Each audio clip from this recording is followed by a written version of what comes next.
right, everybody, welcome back to week 13. This is college football predictions.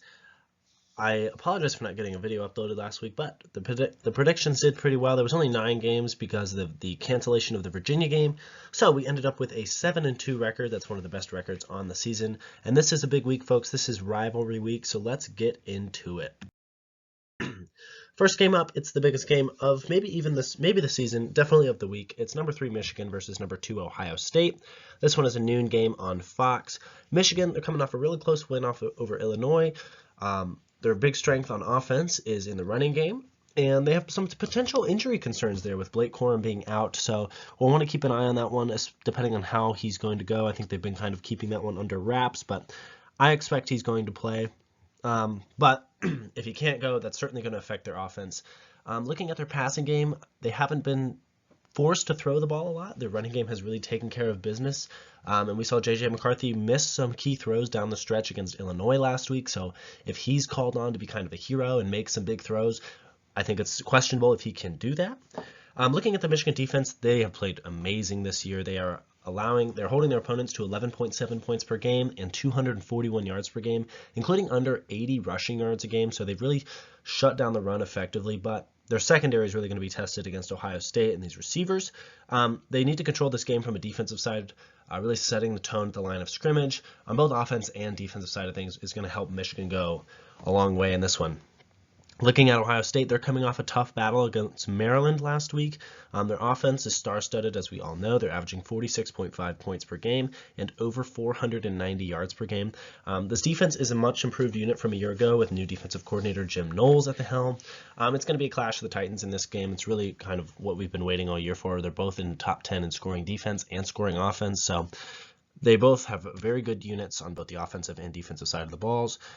Really the most energy I've felt in this rivalry in a long time, so that's exciting to see. Looking at ESPN's Football Power Index, Ohio State has a 71.8% chance to win this one. I'm going to go with Ohio State in this one. I think that it being in Columbus, the weather is not going to be like last year where it was snowing and really kind of played to Michigan's offensive style, but I think that it's going to be nice weather. It's going to play well to Ohio State's strengths, and I think Ohio State has really been motivated after what they've been hearing for the last year. So I'm going to take Ohio State to come out on top in this one, but I'm really looking forward to watching how this one goes down. Moving on now to the Palmetto Bowl. It's South Carolina versus number 8 Clemson. This one's a noon game on ABC. South Carolina, we know what they did last week to Tennessee. I think it really shocked a lot of people how their offense came out. Spencer Rattler turned into Tom Brady and maybe even a little better, but their offense on the season is averaging 31.7 points per game and 378 yards per game.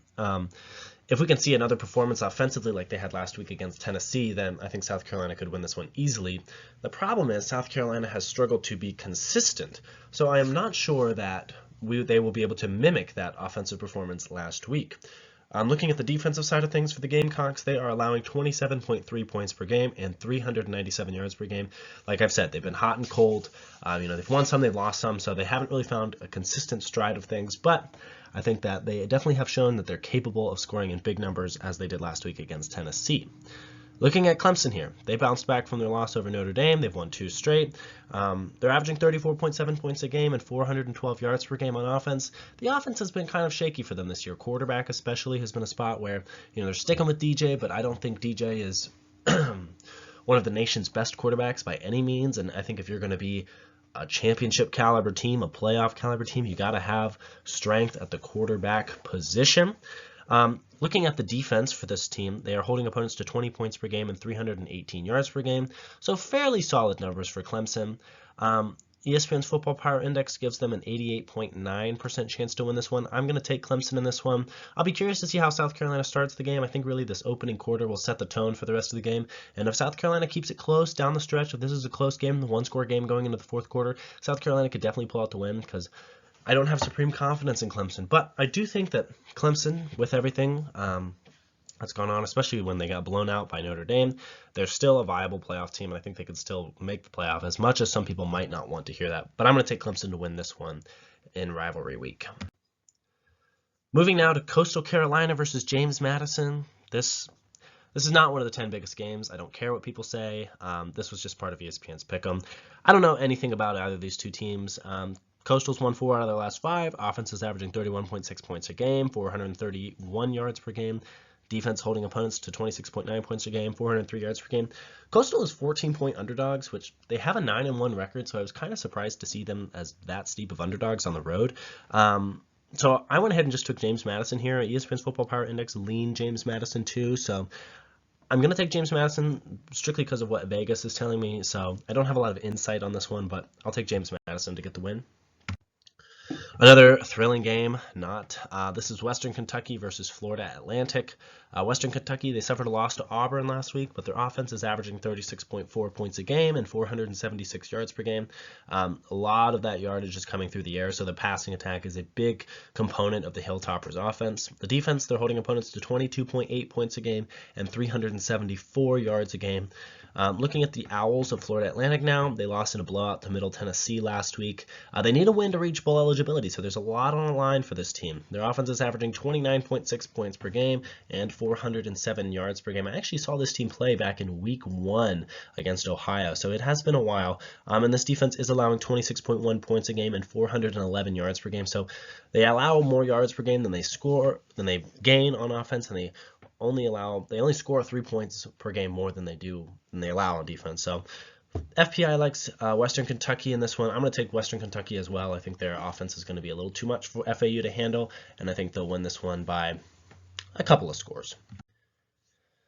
Moving now to some West Coast action. It's number 9 Oregon versus number 21 Oregon State. This one's a 3:30 game on ABC. Now, I said last year Oregon State, I think they're really Jonathan Smith as head coach, he's got this program heading in the right direction, and I think, I picked one of their games all the way back in week 1, and I think that's reigned true all the way as they are sitting in the college football playoff top 25. But let's take a moment to look at Oregon. If we go back to week 1, Oregon got throttled 49-3 by Georgia, and people thought they were dead in the water. But if they win this one, they can go to the Pac-12 title game where they would take on USC. They've been playing great football. This offense is averaging 40 points per game, over 500 yards per game. Bo Nix looks like a totally different talent, which is great to see for a guy who's really been in this game for a long time. Looking on the defensive side of things, they're holding opponents to 26.5 points per game and under 400 yards per game. They're a very physical team, and they have found ways to win. Their one tough loss coming to Washington at home, but still has played very well. That Washington game might have been on the road, and they have 2 losses in addition to the Georgia loss, but they're playing very well, and they're a very talented team, and they've shown resilience down the stretch. Looking at the Beavers now, they have also played well. They've won 4 out of their last 5. They're averaging 32.1 points per game and over 400 yards per game, so less of explosive offense than the Ducks for sure. The defense is holding opponents to 20.3 points per game and 330 yards per game. This is more of a defensive-minded team. The FPI leans Oregon here with a 57.4% chance to win. This one's a tight spread. The FPI is fairly close, so don't expect this one to be a runaway just because Oregon's inside the top 10, and you've probably seen a lot more of Oregon. Oregon State, this team back in September, October, they kept it to a 3-point game against USC, so this Oregon State team is capable of keeping it close. Just all depends on their matchup and the scheme and how things play out. I'm going to take Oregon to win this one, but I'm an Oregon State fan, and I really hope that they can I would love to see them get a win here, but I think Oregon's going to go just be a little too much with their offensive firepower. Moving now to the battle for Paul Bunyan's axe. It's Minnesota versus Wisconsin. This one's a 3:30 game on ESPN. Minnesota, they dropped a close game last week to Iowa, but they're looking to rebound this week. Their offense has been dominant on the ground. They're averaging 229 rushing yards per game. That's led by tailback Mo Ibrahim. They're also averaging 28.7 points per game. The defense has been putting up good numbers as well, holding opponents to 13 points a game and 274 yards per game. The over-under for this one is only 36, so expect a low-scoring game in the teens for this one. Definitely going to be a defensive affair. And if you like defense in Big Ten football, this is your game to watch right here. Looking at Wisconsin here, they narrowly beat Nebraska last week to achieve bowl eligibility, and usually something you don't see, Wisconsin achieving bowl eligibility in the second to last week of the season. Their offense is averaging 27.5 points per game and 365 yards per game. The defense is holding opponents to 20.3 points per game and under 300 yards a game.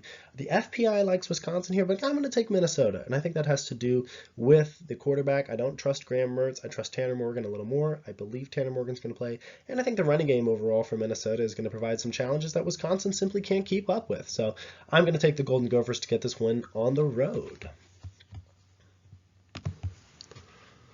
Alrighty, Moving on now, it's Wake Forest versus Duke. This one is a 3:30 game on the ACC network. Wake Forest has been on a rough stretch as of late. They've lost 3 out of the last 5, and the offense is averaging 37.4 points per game and 447 yards per game. Most of that coming through the air through veteran quarterback Sam Hartman. The defense for the Demon Deacons is allowing 28.8 points per game and over 400 yards per game. Looking at Duke now, they're sitting pretty well at 7-3 on the year as well. I believe 7-3. Does that math check out? Yeah, it does. Duke is coming off a close loss to Pittsburgh last week. The Blue Devils have won 3 out of their last 5, so kind of trending in a different direction than the Demon Deacons.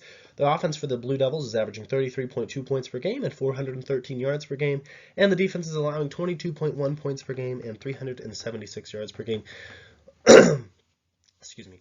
The FPI likes Wake Forest in this one, giving them a 53% chance to win this game, but I'm going to take Duke to get the win here. I just think they're trending in the right direction. I think Wake Forest is struggling to find their footing, but I wouldn't be surprised if either of them could win this one. I think this will be kind of a toss-up, so to speak. Moving now, it's number 15 Notre Dame versus number 6 USC, and this is a big game. Notre Dame, they are red hot right now. They've won 5 in a row, including a dominant win over a top 10 team, Clemson. The Fighting Irish are averaging 31 points per game on offense and 380 yards per game on defense, so the offense is a little suspect, especially with that yardage total. I don't exactly trust their quarterback. I don't think he's a big-time playmaker. The defense, though, is holding opponents to 20.3 points per game and 317 yards per game. This will be the biggest challenge Notre Dame has played all season. One of the biggest challenges. They did face Ohio State, so they have seen an offense that's capable of putting up big-time points, and they held Ohio State to 21 points, so definitely could, really rein in this USC offense, and I think that would be a big feat. But it's funny to think about, how Notre Dame started. They were 1-2. People really wanted to bury them, but here they are, sitting inside the top 15, and they have a chance to get a really big statement win for first-year head coach Marcus Freeman with a win over USC. Speaking of USC, they're playing really good football. They've won 4 in a row, including a big win over their crosstown rival, UCLA. Their offense is one of the best in the country. They've got Caleb Williams at quarterback, who's a Heisman contender, maybe even the front runner at this point. But USC is averaging 42.9 points per game on offense and over 500 yards per game offensively as well. And that's impressive no matter how you slice it. Lincoln Riley, he's an offensive guru. He really can draw up a scheme that lends itself well to dynamic quarterbacks like Caleb Williams. The defense, though, is allowing 26.3 points per game and over 400 yards per game, so the defense is a little more suspect. We saw it last week against UCLA, another formidable offense. They kind of had to win that one in a shootout. I don't think Notre Dame has an offense that's capable of winning in a shootout, so I'm going to take USC to win this one. I think their offense is just going to overcome. But I think Notre Dame could give them a scrap, definitely through a first half, but I don't know how close this one would end up being in the end. Moving now to Air Force versus San Diego State. This one is a 9 p.m. game on CBS Sports Network. Air Force, they have won 3 games in a row, including 4 out of their last 5. The Falcons' offense is averaging 29 points per game and over 400 yards per game, but of that 400-plus yards per game, 337 of those are rushing yards per game. So, typical fashion from a service academy, the Falcons are a run-heavy offense. This defense for Air Force is holding opponents to 14.2 points per game and 262 yards per game, so Air Force is playing good ball. They won the Commander's Trophy, meaning they beat the other service academies, so you love to see that. Looking at the Aztecs now, San Diego State, they are the winners of 4 out of their last 5. The offense is averaging 23 points per game and 334 yards per game, so a little less of a explosive offense. Just think Air Force's rushing attack averages more per game than San Diego State's entire offense. So I think that tells you all you need to know. That's why I'm taking Air Force to win this one. This one could go either way. The FPI likes Air Force. I think the point spread was less than 3, but I'm going to take Air Force to get the win here. I think that their rushing attack is going to be too much for San Diego State to stop. And last but not least, we have the Apple Cup. It's number 13 Washington versus Washington State, and this one's a 10:30 p.m. game Eastern Time on ESPN. Washington has won 5 games in a row, and the Huskies have had a great turnaround from a year ago with first-year head coach. The offense is led by transfer quarterback Michael Penix Jr. The offense is averaging nearly 40 points per game and over 500 yards per game, including 366 passing yards per game. This defense for Washington is allowing 25.7 points per game and 362 yards per game. And if I'm not mistaken, I think Washington still has a path to get to that Pac-12 title game where they could take on USC and claim conference glory, claim conference dominance. So that would be definitely something that they're playing for in this one as well, in addition to beating their rivals from Pullman. That would be Washington State. Washington State has won 3 in a row now. The Cougars, they are averaging 27.3 points per game and 370 yards per game. This defense is holding opponents to under 20 points per game and 366 yards per game. This one will be a challenge for Washington State's defense to keep up with Washington's offense. I think both programs kind of mirror each other kind of well. I think they both have newer head coaches. They both have transfer quarterbacks who are kind of dynamic players. But I think Washington is just ahead of where Washington State wants to be, but I think they're on similar trajectories.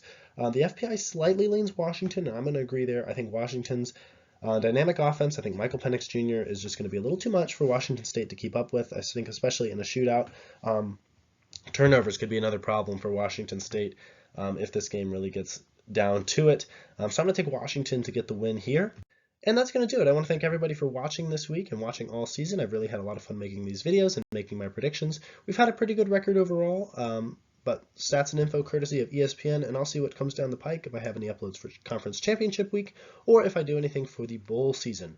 But I hope everyone has enjoyed these videos, and I hope everyone has enjoyed this college football season. It's been a fun one, and as always, I hope your favorite team wins on Saturday, unless, of course, they're playing my favorite team, then I hope they go down.